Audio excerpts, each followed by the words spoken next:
Well, fans are complaining again. Are you surprised? Because I'm definitely not.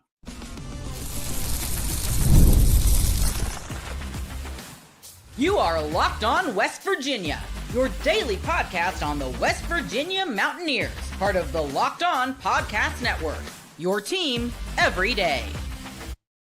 What is up, guys? Welcome back in. My name is Mountaineer Paul. I am your host.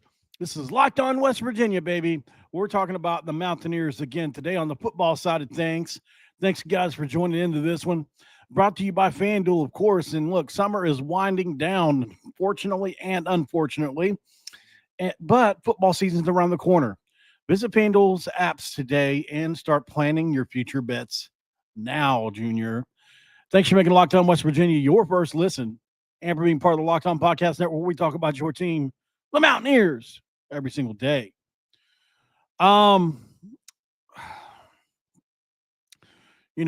Obviously, what WVU has posted this thing, if you're not familiar yet, for open tryouts. And I didn't think really anything about it. I honestly didn't, 11 o'clock at the Caperton Indoor Practice Facility. It's not the first time they've done this. It says must fill out a form, have a sickle cell test, and a physical. Contact Garrett Hirsch at mail.wvu.edu. The sickle cell test is interesting because they'll be going up to the elevation, right? Colorado. No, they won't be going to Colorado. They'll be going to BYU in Utah. That's why. Elevation there. Trust me, there's elevation there. For those of you who didn't follow my trip out. So I thought, okay, this is kind of a cool thing, something to kind of look at, right? And then you look over at the comments and it's like doom and gloom is happening. And then I look in, on a couple message boards to see if there were similar sentiments. Lots of jokes, lots of people thinking we're desperate. We're not, we are, they are. There are people that support it too. But I just wanted to, I wanted to talk about it because I'm not even saying it's a majority of people, right? I'm just addressing the fans that are saying this. I feel like this is something, man, that is a good thing, and I don't understand necessarily the vehemency for it. So I thought, you know what? I'll just look through history. Give me 30 minutes, and I'll look through history to kind of see kind of what's going on with that, right? And unfortunately, not a ton for West Virginia, right? Not a ton for West Virginia that's been successful in the past. But we have had a few, right? Especially recently. So what we'll look at is what's worked for West Virginia kind of here in the past, and what's kind of worked for other teams in the past, because it has worked for people, right? It's not like this doesn't work. So that's kind of where I'm at with it for the moment. It's happened before, like we said. So if you look at, if you want to talk about history first, Oklahoma Sooners did it in 2013, right? They had walk-ons. Well, they had open tryouts as well. And guess who happened to walk through that door? Baker Mayfield, a future, or it may have been Texas Tech. But I think it was Texas Tech, or maybe, no, it was Oklahoma. Now I'm losing track. It was either Oklahoma or Texas Tech that did it. But there was an open tryout. He walked through the door, and the rest is history, right? I believe it was Texas Tech, and then he transferred to Oklahoma. What about Stetson Bennett? He was a walk-on in 2017 at Georgia. What about Hunter Renfrow? One of the greatest slot receiver of the last 10, 15 years, right? Clemson, pretty good player. J.J. Watt, Jim Leonard, those are walk-ons. Clay Matthews in 2004, that's a walk-on for you. What about Levi Wallace, man? Then obviously Texas A&M, they had an entire special teams unit dedicated to this. West Virginia is not inventing this, man. They've been doing walk-on tryouts for years.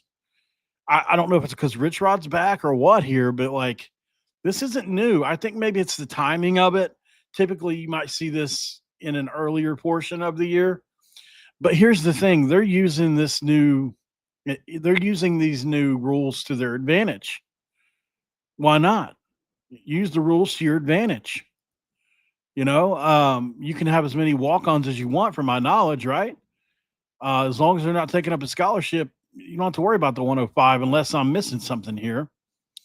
Or either that or they've got a couple spots over they just want to fill for this year. I don't know. I'm not exactly 100% sure. I have to go. It changes so much. Sometimes I forget. But if you look at for West Virginia, go back to 2017, they had tryouts in the Caperton Indoor Facility, same spot as now. They did it in 2019. They did it in 2022. Last year, they did it. In 2023, they added 8 walk-ons, guys, including preferred ones who earned spots.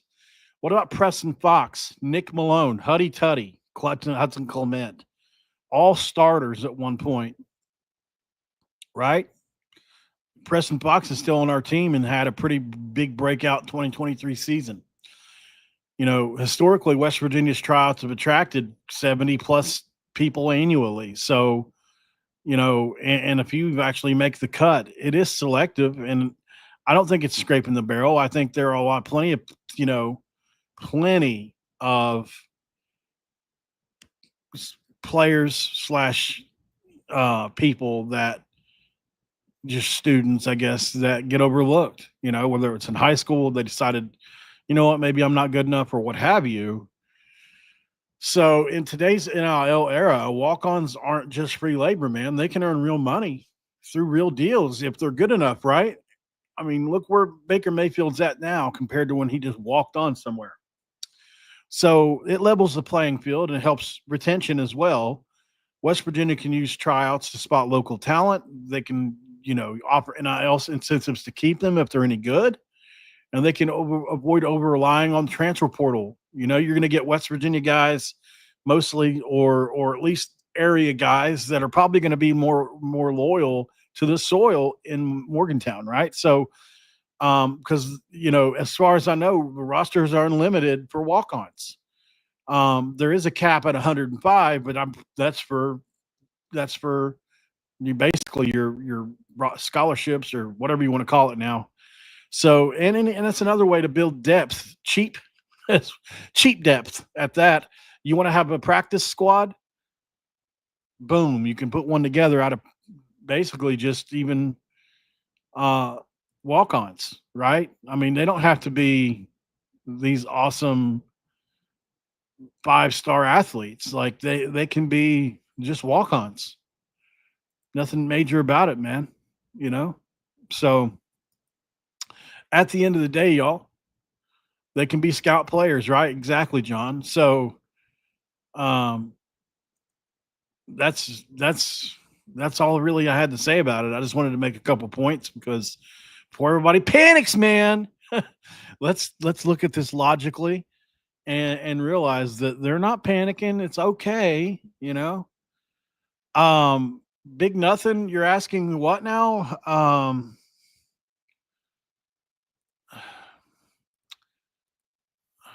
Who scheduled the Ohio University game for West Virginia? Well, it probably would have been. I don't think it's Ren Baker, but it could have been. I'm not really sure how far back this goes. If you let me think, I could probably work it out. But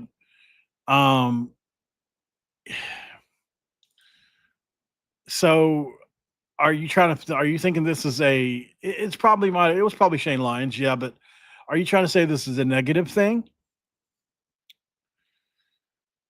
I'm just curious. But yeah, Steve, preferred walk-ons are different than a normal tryout walk-ons, sure, absolutely. But the thing is, they're not hurting anything. Like there's literally nothing to lose. So that's where I'm not, my disconnect with this is like people are saying this is the end of the world. I, I don't see that. Like it'd be different if these were going to possibly take roster spots from other players or something. Then I could see a point. That's not happening, man. Right? So I mean, if you look at the future of this, because this doesn't stop here, this Ohio University game. Like, if my memory serves right, this is a 2-for-1, right? We're going to go down there for one, and they're coming up here for two. So, it may not look good on the front end of the deal, sure. And who knows with the way things are, maybe you end up canceling it someday. Sure, it's very possible definitely. I'm almost sure Shane Lyons did it. So, you know, I'm trying to remember the games are the games are spread far apart. I think they're every 2 years. I'm trying to remember, man.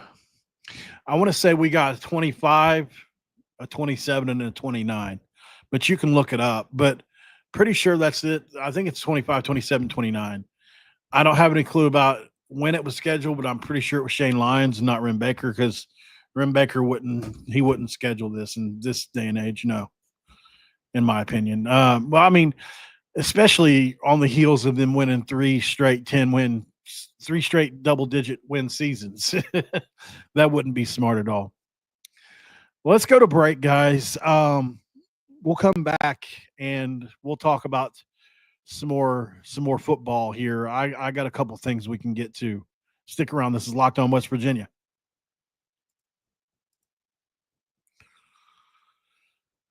And this episode of Locked On West Virginia going to be brought to you by Wayfair, y'all. When we talk about Wayfair, we talk about getting back the routine that you love as summer winds down.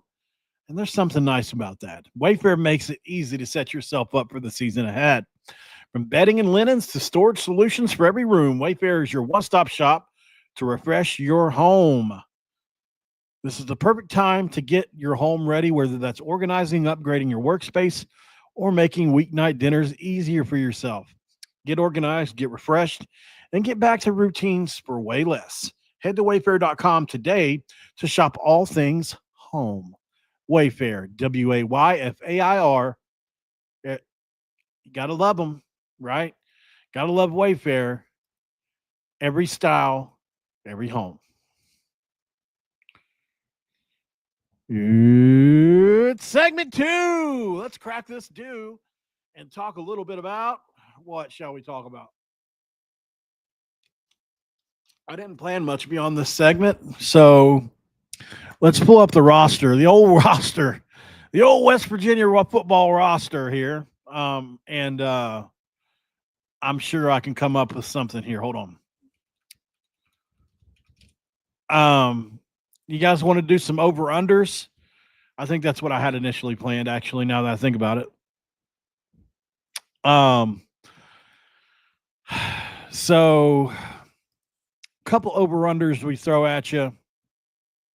And I don't have the official ones right in front of me here, or any official ones, shall I say. So what we'll do is we'll just go over a certain player, and we'll just kind of do what seems logical, right? Jamori Robinson, we're going to start with him. Let me know in the chat. I want you guys to interact with me here. Let me know in the chat right now, over or under 8 sacks for Jamori Robinson if he's eligible. If he's eligible. If you're listening to this on audio, say it out loud. What do you think? Jamori Robinson, over or under 8 sacks? I'm going to say over if he plays. I think he's going to get over just by a bit. Maybe 8.5, maybe 9. Hell, he might get 10 or 11, but if I had to bet for it, I would say he would get 8.5, maybe 9. I'm a big Jamori Robinson guy. I think he's probably I have to think about this before I say it. I don't know for sure, but I want to say he's probably our best NFL prospect. He's 6'5". He's 250 pounds, 6'4", 250. He's got the length. He's got the ball get off. He's got the hands. He's got the pass rush skills. I would say he's easily a third round-ish type guy, and absolutely believe that he is one of the best pass rushers in the Big 12 that just nobody knows about. Getting him back eligible would be bigger than big. It would be huge. Like, it would be so massive, man. And we need it to happen. I think it was going to push us over the edge as a defense if we can get it to happen, because as an extra added benefit, we get Justin Harrington, right? So we'll do him. Jaheim White, over or under 1,200 yards rushing. This is the key number for running backs in Mountaineer lore, right?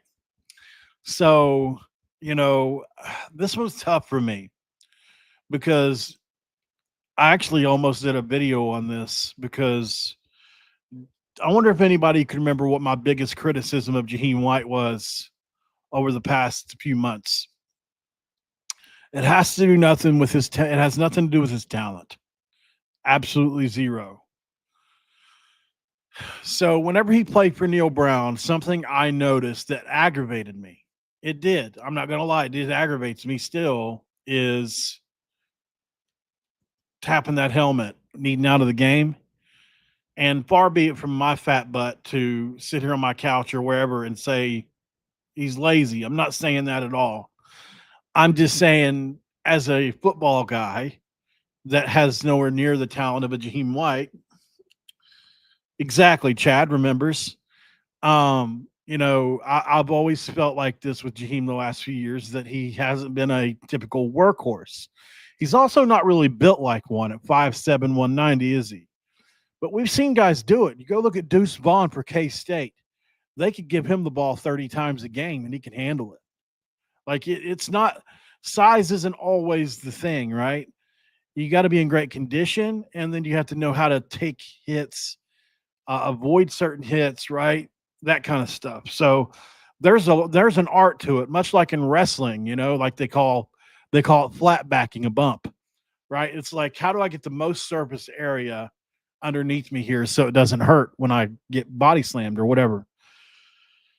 Same thing with running back and playing football. I mean, I played football, I know what that's like to try to make a hit hurt just a little bit less. Anyway, I don't question his toughness. I just, with the muscle that he's put on, you have to wonder, right? I mean, I know I pull this up a lot, but this kid has packed on the muscle at least 20 pounds.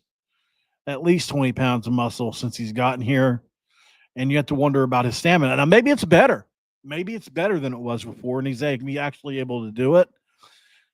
If he's able to stay in the game, I think there's a great chance that he's able to do this 1,200 yards.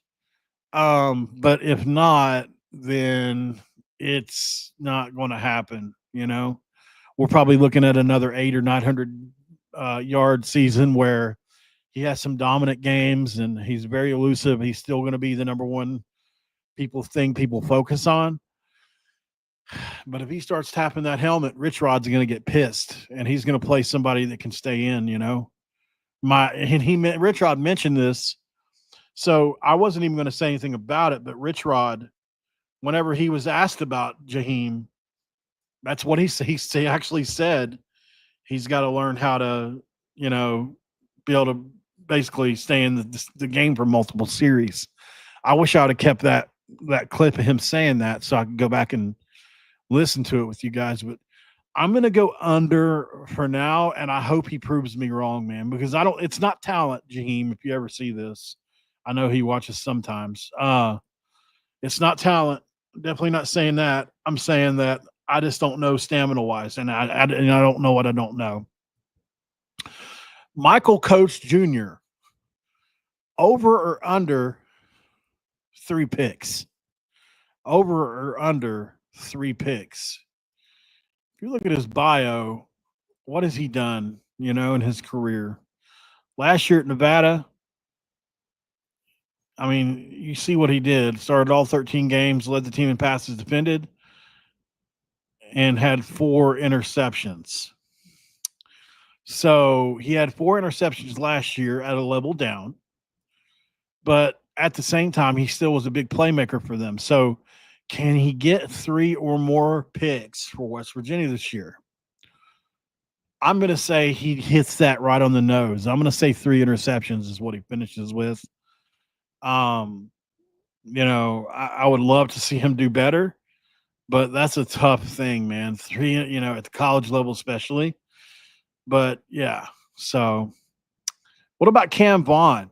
Can Cam Vaughn get? Man, what do you want to? You want to go touchdowns for him, or do you want to go receiving yards? Last year he had close to 800 receiving yards. Can he get to that number again this year? Let's say 850 receiving yards, because we don't throw the ball all over the lot. It's not like Dana's offense, right? Where you're like, he better get 800 yards. Like in this offense, 800 yards is like, it's like 1,000 yards in some others, right? So I'm curious to know if what Rich Rod said earlier the other week ends up being the case, and we're actually putting in more pass plays, he absolutely goes over, but it's going to be interesting to see. Jaden Bray, I think, is more on the touchdown side of things. So let's say, I think he's capable of more at the end of the day, but let's say 5.5 touchdowns for Jaden Bray. I think he could do better, but until he actually does it, it's not fair to put some huge expectation up on him like 10 or something, right? Even though I think he's capable, I don't want to put too much on him, right? 6'2", 209. He actually looks bigger than that. I'm gonna say he does over that. I think he'll probably get 7 or so. But he could also do a lot more than that. He could end up being our number 1 guy. Fred Perry. This is an interesting one here. Let's go look and see what he's done at Jacksonville State and kind of use that as a guide for us. So last year he had 110 tackles, 47 solo stops, 10 tackles for a loss. That's the number right there, guys. How many TFLs and tackles will Fred Perry get? How many tackles and TFLs will Fred Perry get?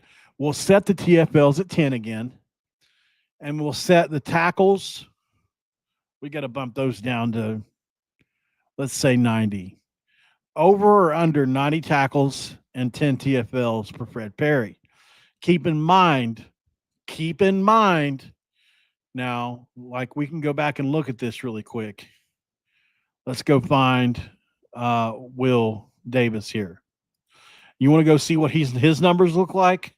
Insane numbers in his career. He had 11.5 tackles for loss last year and 56 tackles.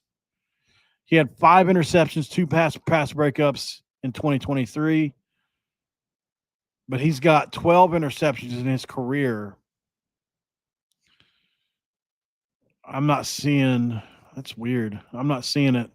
On his page, if you go to his page, you can actually see where it says it. Hold on, let me see.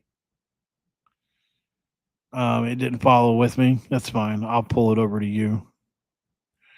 Let me find it really quick. The reason I'm saying this, though, is when you're weighing in what Fred Perry will do, I'm just saying, you can think what you want, but Will Davis had an insane couple years with Virginia Union at a much lower level than Fred Perry. I'll give you that, but I do think Will Davis is capable as well. I think a lot of people are going to find out about him this year too. So he said, I'll be entering the transfer portal with 1 year of eligibility remaining.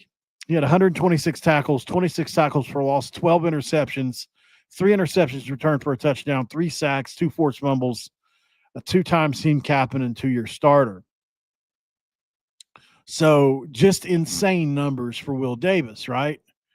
He plays the same position as Fred Perry. So could he take some stuff away from Fred Perry, or will Fred Perry lord over that position and be the guy there? Also, don't forget, it's just one of those rooms, man, where it's pretty freaking loaded, you know. Like I think that both guys are really good. Obviously, Fred Perry is he's a different animal in some ways, for sure. I think Will Davis does some things in coverage that are really good too. He's also a bit undersized, but man, just a great pickup in my opinion. But also, Zay Jennings is in that room with them, so it's like don't forget about the sophomore from Cincinnati. That kid can go, man. So I will say, man, I don't know. I'm gonna say I don't know what on this is a hard one for me. I'm gonna say I'm gonna say under for both. I think Will Davis is gonna take quite a bit away from him. My personal opinion, and I know not even a lot of people know who Will Davis is yet, but and he's coming up from just an FCS, so it's like a lot of people don't believe in him, but his tape is really legendary. So let's do one or two more. Where are we at? 26. Actually, let's go to break first. We'll come back. We'll do one or two more. This is Locked On West Virginia. Stick around. And this episode of Locked On West Virginia going to be brought to you by FanDuel, guys. We talk about FanDuel because we love FanDuel, of course. Right now, guys, August 26th is officially FanDuel Futures Day, a brand new holiday for football fans who live bold predictions and preseason hunches. They love them. For just 24 hours, FanDuel is giving you deals on NFL season predictions. So whether you're calling your MVP, eyeing a long shot division winner, or ready to crown your Super Bowl champ before week 1 even kicks off, this is your moment. This is your moment. Oh, gosh, guys. My MVP, I haven't decided on just yet. And I haven't decided on my champion yet either. So give me another day or two to think about that because I also have some dark horse division winners I'm going to try to talk about tomorrow on this ad read as well. But visit FanDuel's app today and start planning your future bets now because Future Days is a 1 day and 1 day only, and that's only at FanDuel. You need to go over and play your game. All right, guys, we are back here Locked On West Virginia. Thanks for joining in. Having some fun with some over-unders. Could Scotty Fox come in and play a big role this year? And listen, he's the future of our program, according to Rich Rod. Dior Hubbard, over under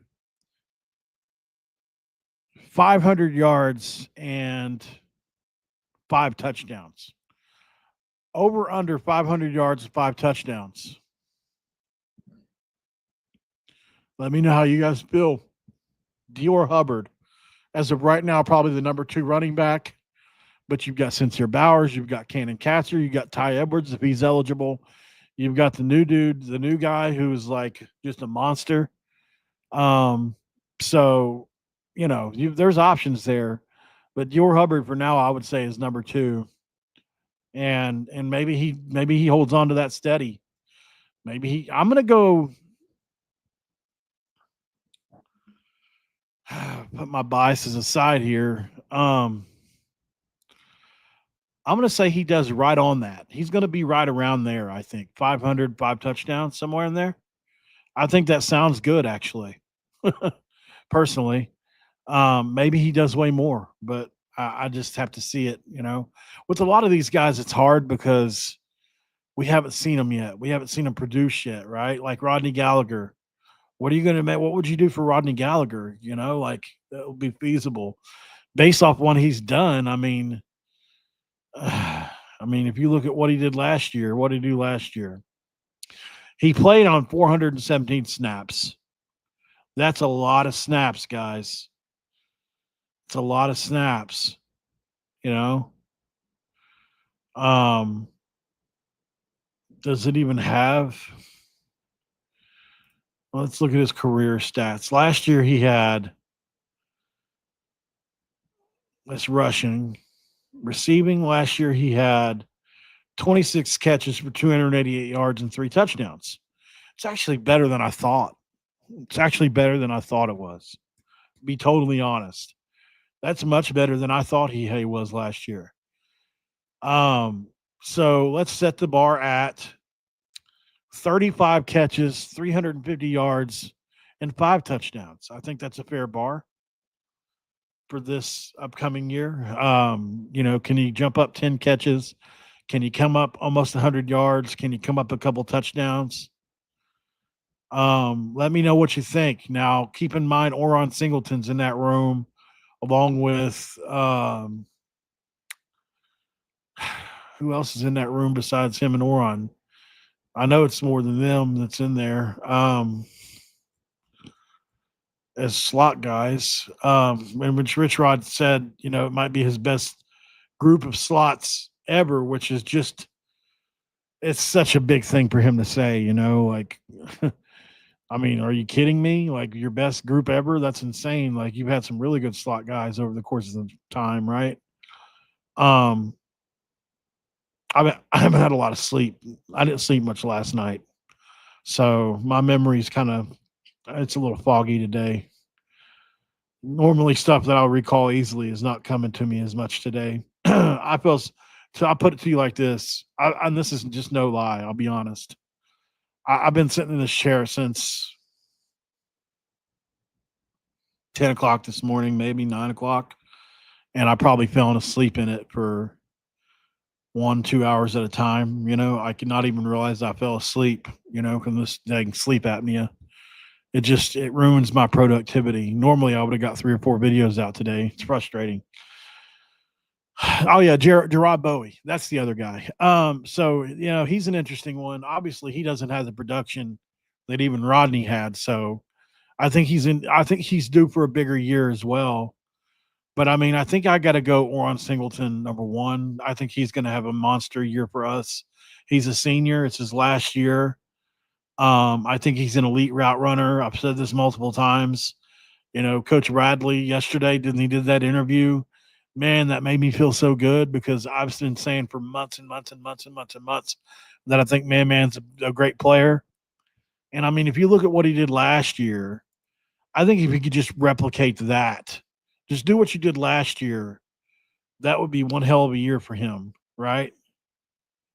Why are there no statistics? That's weird. It's got it right here. Played on 12 games, started 10. He had 664 catches for 639 yards. I would like to see more touchdowns, like, maybe 6 or 8, but, and maybe he could even do better than that, but like 65, 70 catches. So let's put him at 70 catches. Maybe that's too many. I don't know. Maybe I'm overextending him, but I like him that much. It just depends on how often we throw the ball. We'll just keep him there. I think 65 balls for 600 yards and let's say 5 touchdowns or something like that. I think that's pretty fair. I'm going to go over. I do think he'll do that. I do think he'll do something like that. We got to have number, and we throw a lot of these quick screens, and when it comes to in space, him and Rodney are really both good. So they're both going to get a lot of those. That's one of the things that's going to drive up their catches is those bubbles where it's an extension of the run game. You throw it out there and it's an extension of the run game and you got blockers, and then hopefully you've got guys like Logan Ramper and Jaden Bray with those 6'2", 6'3" up there blocking. That would be the hopeful one. Hamilton, big nothing is he's never even he had 7 catches last year, man. So I feel like he's not really he's I got to see it first, right? What do you start with? You don't have anything to start with. Preston Fox is, that's another, I think you could probably put him, I don't know. Like a lot of these are just my personal beliefs and guesses, right? So these aren't anything official at all. So I'm just saying, like, I'm just kind of looking at it and saying, well, based on where they're at in their career, I feel like they should do this, right? Or they should be right around this level. So um, let's go to receivers. Let's see, we already got that. So positioned. There's D line, there's kicker, there's linebacker, long snapper, O line, quarterback, running back, safety, tight end, wide out. So where is he? Where is he? Rodney, Jarrell. Where's Preston Fox? There he is. So overlooked him. So let's see what he did last year, because he did have a great 2023, Obviously 2023, he had a great year. Let's look at his statistics though. Why don't they have this stuff up? Anyway, 2023, he had what was it? All Big 12 honorable mention, played in 12 career games, 417 snaps is a ton, right? But he third leading receiver with 26 catches, 368 yards, 14.2 yards per catch. The punt returns were great, but I think that 26 catches for 368 yards is like, that's really good for him. Last year, he had 12 catches for 131 yards, and he got hurt. He said his body was beat up. You wonder about it this year. I do think he's a guy that could also benefit from this system where they just toss it out to guys and let him make a move. He's a tough one to try to gauge, but I think we'd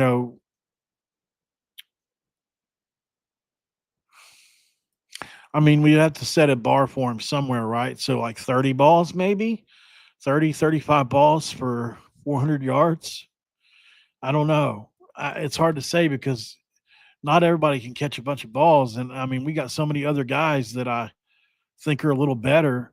I feel like Preston might get, personally, I feel like he might get lost in some of these people. Like, because if you're asking me one for one, I know this may be unpopular, but I like this West Virginia native. I like Cyrus Trawl a lot.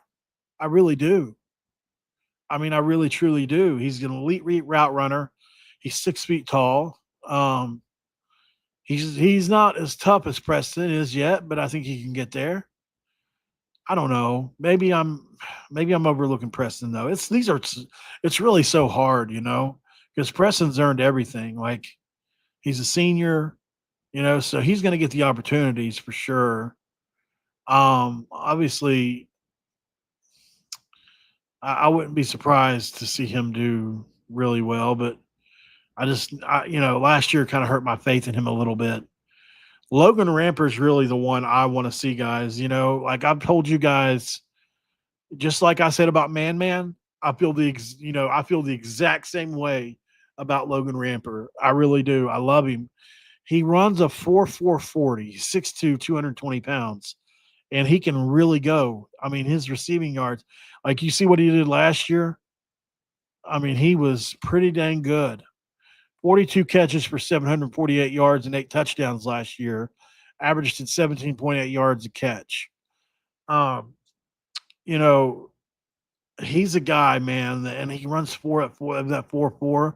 He can really run. He runs great routes. Like I haven't heard anything about him at all since camp and everything. I would love to know more, but I think they've had a lid on a lot of these guys that are really good. I wouldn't be surprised to see Logan bust out this year, man. I'm telling y'all, look out for this kid. As long as he's healthy, I don't see a reason Logan Ramper can't be a really good player for us. I don't. I'm a big fan. Maybe he's the one I whiff on, or Ben Bogle or somebody. We haven't heard a lot about Ben Bogle either, right? And during camp, but we haven't heard a lot about anybody, So, we haven't heard about Jaheim. We haven't heard about anybody, right? We've only heard about Man for some reason. So, and that's because the position coach said it. So we've heard about a couple other guys, but generally we've kind of been out of the loop. So we're just going to find out against Robert Morris, and let's roll, baby. Thank you guys for joining in. I think we've been on here long enough. Might as well jump off here and get to bed. But thank you guys for joining in. I really do appreciate you guys and your support. Sometimes I need to get on here and realize that I have you all. Because to be honest, sometimes I feel like, because I like to argue with people online and different things, it's something I really struggle with, I guess, like sometimes I'm like, cause I'm one of those people, everybody wants to be liked. And a lot of these people, they believe lies about me. It makes me so mad. Like, do I go dramatic on the headlines? Sure I do. I absolutely do. Do I clickbait and lie? No, I do not. Like I'm never going to get on here and say something happened that didn't happen, or if something seems as misleading, I clear it up within the first 20 seconds, right? Like I tell you what the video is about as soon as we start. But man, there are certain people that, because they're in these echo chambers of people that all feel the same way about me, they hear things that just aren't true.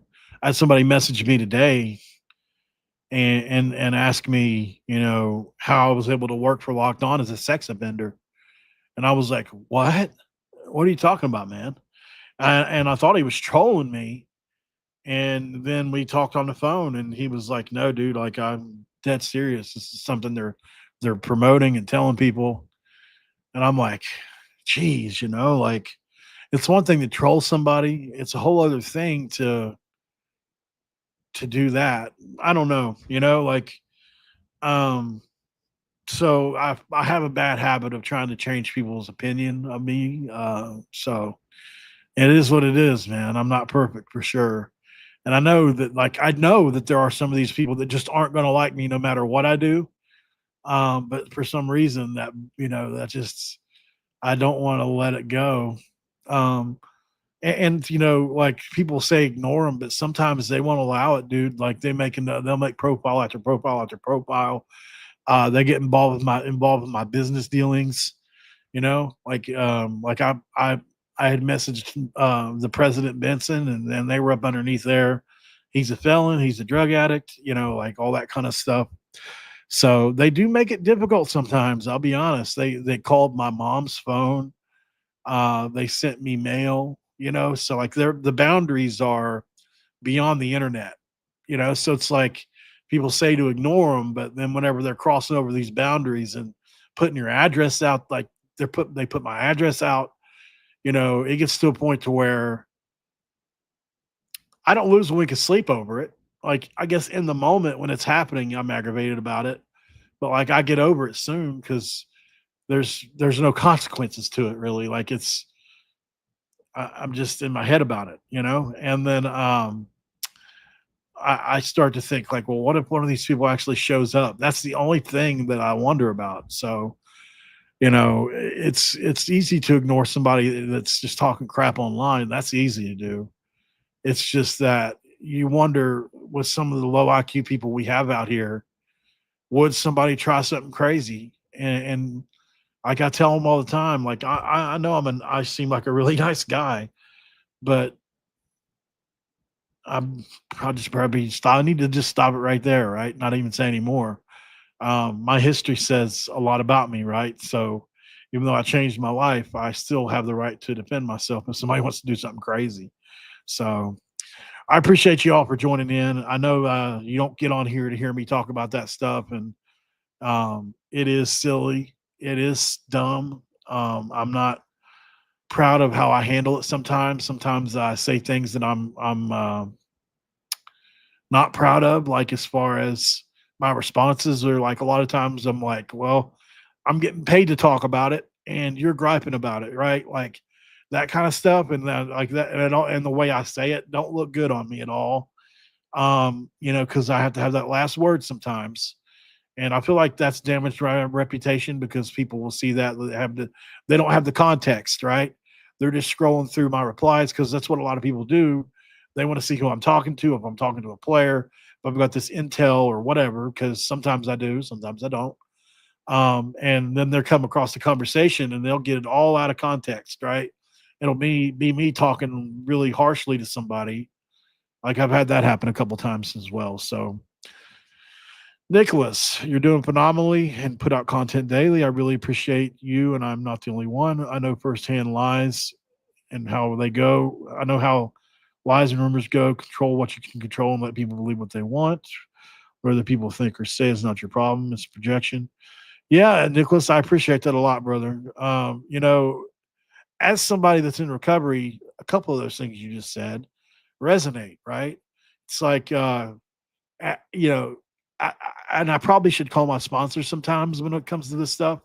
For those of you that are laymen, that just basically in recovery, most people in recovery have sponsors, which is somebody who's been cleaner longer than them. And then that person also has a sponsor, which I usually call your grand sponsor. And it even goes out and extends further than that in a lot of cases. But there's a long line of knowledge, going on there. And a lot of times, it can be a simple manner of trying to micromanage a situation or not accepting a situation. And sometimes I just need to be told that, right? Like Nicholas just did. Just be yourself, brother, and people will like you. On the other hand, some people don't like anybody. Just let it roll and don't look back. It's just jealousy. It can be dangerous no matter. Yeah, thank you, Don. And I know that, and I try to tell them that, like, because sometimes I don't think they see that, like, you're being so obviously envious. It's like all I did was started my own channel. That's all I did. Like, people act like I was handed this. And I started this thing years ago, people are like, they just need to take Locked On from him. This is like, I started this channel, but you're going to take it from me. Anyways, guys, I'm going to be off here. I appreciate y'all for letting me vent a little bit. I wish I could win everybody over. I really do. I would love to be able to do that. If some of these people would just call me or just give me a minute on the phone with them, I think we could probably come to an agreement, but that's not what some people want, So I have to let it go as hard as it is for me. Because it's not that they talk crap about me as much as it is. I'm one of those people that's always a bit of people pleaser, like to make everybody happy, want everybody to like me. And so the ones that don't, for the most part, I've learned I have to block them. For years, I didn't block anybody, and except maybe one or two people. But now I do, because what other choice, All right, guys, I'm jumping off here. We will talk again tomorrow. It'll be Sunday. We won't have a lot to go off of. So if you have any show ideas, put them in the comments. Don't do it now because I won't see it unless you're listening to this after the show's over, but it'll go in the live chat if you do it now. So wait till after I click end here in a second. If you have any show ideas or something that you want to hear about, that you want me to research or do or whatever, let me know down below, guys, and I will absolutely jump all over it, because I ain't got nothing but time tomorrow. I can get on here and record 5 videos if I want, and I will. Can't nobody outwork me. That's the end of the day. I control that much. I'll see you guys tomorrow. Thanks for making Locked On West Virginia your first listen, and for being part of the Locked On Podcast Network, where we talk about your team, the Mountaineers, every single day. Thank you, guys. Make sure you Locked On Portal. See them over there next. He does an excellent job. Like I say every time, Brian Smith is just the creme de la creme. He covers recruiting. He covers the portal. He does it all, and he does it well. Make sure you check him out, and we'll see you tomorrow, guys. Night.